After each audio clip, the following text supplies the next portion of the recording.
Government نے 3% mark up میں اضافہ کر دیا ہے. ڈالر نے آج تباہی پھیر دی ہے. آج تقریباً 19 روپے سمجھ لیں, 19 روپے چڑھا ہے ایک دن میں, اور پچھلے کل اور آج کو ملا لیں تو 28 روپے ڈراپ ہوا ہے روپی. مارک اپ یہ حال ہے, مہنگائی برا حال ہے. IMF لگتا ہے کہ پتہ نہیں کیا کرے گی پاکستان کے ساتھ. کیا ان کی financial team, finance minister team, کیا یہ بالکل فیل ہو چکے ہیں؟ منتیں کر رہے ہیں, ہمیں بتاتے ہیں ہفتے بعد ہوگا, 10 دن بعد ہو جائے گا. پہلے 7-8 ماہ ضائع کی, اب 1 ماہ سے لگے ہوئے ہیں. اب آج بھی فائنانس منسٹر صاحب کہہ رہے ہیں جی انڈیکیٹر صحیح ڈائریکشن میں جا رہے ہیں, اور اب دیکھیں ہو جائے گا. لگتا ہے وی آر ان پٹلس, وہ جو اینڈلیس پٹ میں بیٹھ گئے ہیں جس کی کوئی بیس ہی نہیں ہے. آج جو مختلف چیزیں ہوئی ہیں اس کا ہمیں بے تحاشا افسوس ہے. روپے کی قدر میں جو کمی آئی تقریباً 7% کی ایک دن میں, ایسا کم ہوا ہے, مگر اس کی ایک وجہ ہے. وجہ یہ ہے کہ کچھ عرصہ پہلے جب IMF آئی تھی پاکستان میں تو اگریمنٹ ہوا تھا کہ ہم اپنے ایکسچینج ریٹ کو مارکیٹ ڈٹرمنڈ رکھیں گے, اور ہم نے وہی کیا. مگر کچھ عرصہ IMF کے جانے کے بعد میں پھر سے آہستہ آہستہ سے کنٹرول شروع کر دیا روپے پر, اور روپے کی قدر جو 200 تقریباً 70 سے 78 تک پہنچ گئی تھی, وہ گر گرا کے ہم کچھ دن پہلے 261 تک لے آ گئے. وہی پرانی policy, controlling the exchange rate. IMF نے شاید ان سے یہ کہا ہے 1 to 1 آپ کے ورچوئل اس میں ٹاک میں کہ دس از اے ڈیل بریکر. آپ نے بہت ہم سے کمٹمنٹس کیے ہیں, کچھ کا آپ نے یقیناً کیے ہیں, مگر جو وائٹل ہیں 2-3 وہ آپ نے نہیں کیے ہیں. اگر آپ نہیں کرتے ہیں تو پھر یقیناً this is a deal breaker. Doctor صاحب let me interject right here, because یہ بڑی امپورٹنٹ آپ نے بات کی ہے. کریڈیبلٹی بڑا سیریس ایشو ہے ایسی نیگوسیشنز میں جہاں آپ نے مستقبل کے وعدے کرنے ہوں, ہم ایسے کریں گے. ڈار صاحب کی ایک ہسٹری ہے IMF کے ساتھ جس میں پہلے بھی باتیں ہوئیں. آپ کو یاد ہے جب لاسٹ پروگرام میں بھی کچھ جرمانے بھی لگے, سب کچھ ہوا, اور اس بار بھی ڈار صاحب کا جو رویہ تھا آئی ڈونٹ کیئر, بھائی یہ ہو جائے گا, فلان ہو جائے گا, میں موڈی سے اپنی زبان میں بات کروں گا. کیا یہ رویے اور lack of credibility, I will be very blunt, ہمارے فائنانس منسٹر صاحب کے اور ان کی ٹیم کی, کیا لیک آف کریڈیبلٹی اتنا ہی بڑا مسئلہ ہے جتنی پاکستان کے اسٹرکچرل ایشوز مسئلہ ہیں؟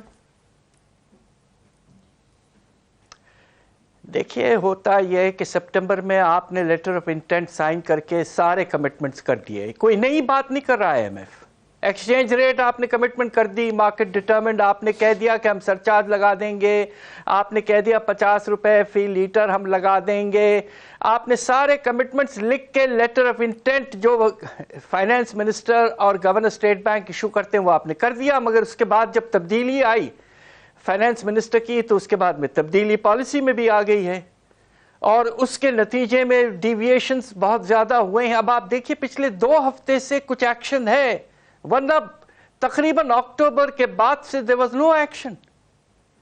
تو اس طرح تو آپ نہیں چلا سکتے. دیکھیے آپ کا ملک خدا نہ خواستہ بڑے مشکل حالات میں ہے. We need action and control, supervision, monitoring on a daily basis. اور ایسا نہیں ہوا ہے. مجھے اس بات کا بڑا افسوس ہے. دیکھیے آپ راستے پہ تو آ گئے ہیں, جو آخر 2-3 چیزیں تھیں وہ کل الیکٹریسٹی سرچارج پہ بھی مان گئے ہیں, اور انٹرسٹ ریٹ بھی بڑھا دیا ہے 300 بیسس پوائنٹ.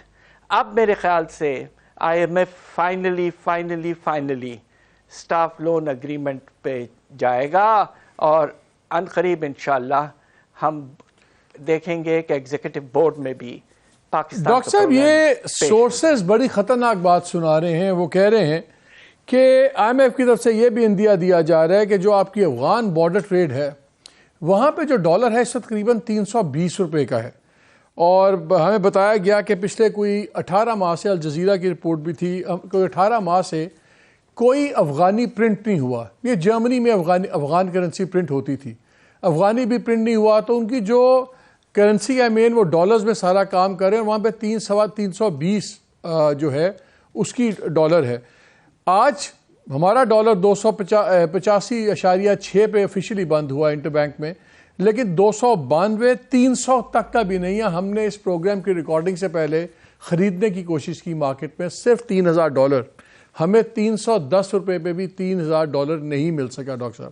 تو کیا یہ ہم اب کوئی اس طرف، کیا آپ کو اس بات میں کوئی صداقت لگتی ہے کہ آئی ایم ایف اس بیلنسنگ پہ دیکھ رہا ہے کرنسی کو؟ دیکھیں آئی ایم ایف نے جو بات کہی ہے، جو مجھے اندازہ ہے، انہوں نے یہ کہا ہے کہ آپ کو کم از کم اوپن مارکیٹ ریٹ سے لنک کرنا چاہیے، اور شاید امپلیسٹلی یہ کہا ہے کہ جو افغان بارڈر ٹریڈ اور سمگلنگ جو ہوتی ہے اس پہ مناسب کنٹرولز لگائے جائیں. اگر آپ اس طرح سے دیکھیں تو ہمیں سخت اقدامات اس طرف لینے ہیں، اور آج اوپن مارکیٹ اور آپ کے انٹر بینک ریٹ میں کم از کم کچھ عرصے کے لیے تو کم ہو گیا ہے ڈفرنس. ہمیں سخت اقدامات لینے پڑیں گے افغان بارڈر ٹریڈ اور سمگلنگ کے لحاظ سے. ہمارے پاس کوئی آپشن نہیں ڈاکٹر صاحب رہا. ایک چیز بتائیے، ورنہ ہوگا یہ کہ آپ بڑھائیں گے اور وہ افغان ٹریڈ کی وجہ سے وہ آٹومیٹکلی اور بڑھتا جائے گا. سو دیر از نو ایکولیبریم. ڈاکٹر صاحب ایک چیز بتائیں، بڑھائیں گے وہ اور بڑھائیں گے، آپ بڑھائیں گے اور بڑھائیں گے، اس طرح نہیں چلے گا. آج 20% ہو گیا. سب سے بڑا فائنینشیل بورنگ کا خرچہ تو حکومت پاکستان کا خرچہ اور کریڈٹ کے لیے یہ بینکوں سے پیسے اٹھاتے ہیں. یہ اربوں روپے کا ہمیں ٹیکہ اور لگے گا ایز اے ٹیکس پیئر. ہمیں بینکس کی عیاشی ہو رہی ہے. بینک سے تو آج یہ گورنمنٹ اتنی نالائق ہے کہ وہ 100 بلین کا بھی حساب نہیں لے سکی جو اپنے منہ سے انہوں نے کہا تھا کہ انہوں نے اسپیکولیشن میں کمایا ہے. ابھی بھی بینکس کی دھاڑی لگے گی. ہماری جو سی مہنگائی ہے وہ سپلائی سائڈ کی مہنگائی کہا جا رہا ہے، وہ ہماری فوڈ انفلیشن اتنی زیادہ ہے، سب کچھ ہے.